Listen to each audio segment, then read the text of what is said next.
प्रिय भक्तों, भगवान श्री कृष्ण को उनके जीवन में कुछ श्राप मिले थे जो उनके अवतार और जीवन के उद्देश्यों से जुड़े हुए थे।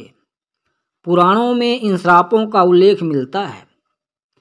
पहला, गांधारी का श्राप।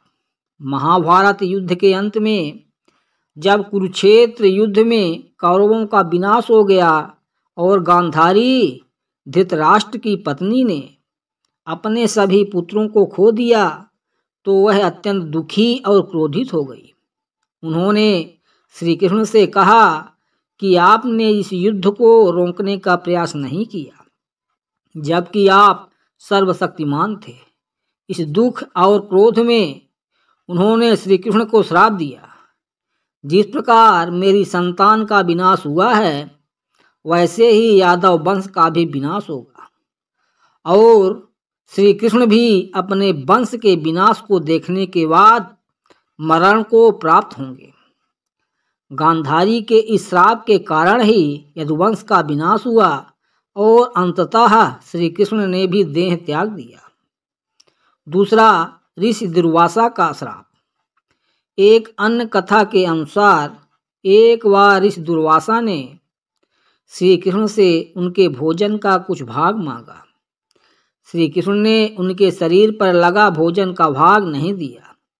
इस पर दुर्वासा ऋषि ने उन्हें श्राप दिया कि तुम अपने अंतिम समय में अपने शरीर से निकलने वाली मृत्यु को नहीं रोक पाओगे और तुम्हारी मृत्यु एक सामान्य मनुष्य की तरह होगी।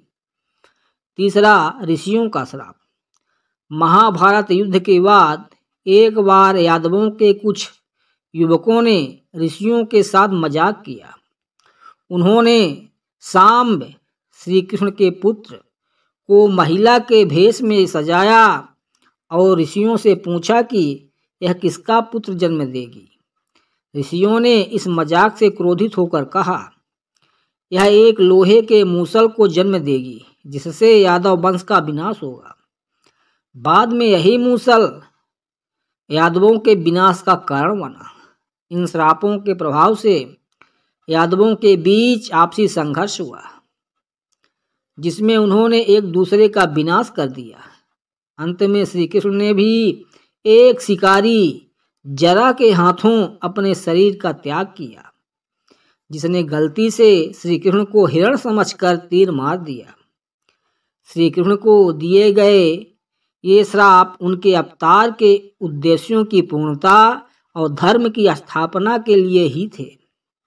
उनका जीवन और मृत्यु भी धर्म और कर्म के गहरे संदेश को दर्शाते हैं।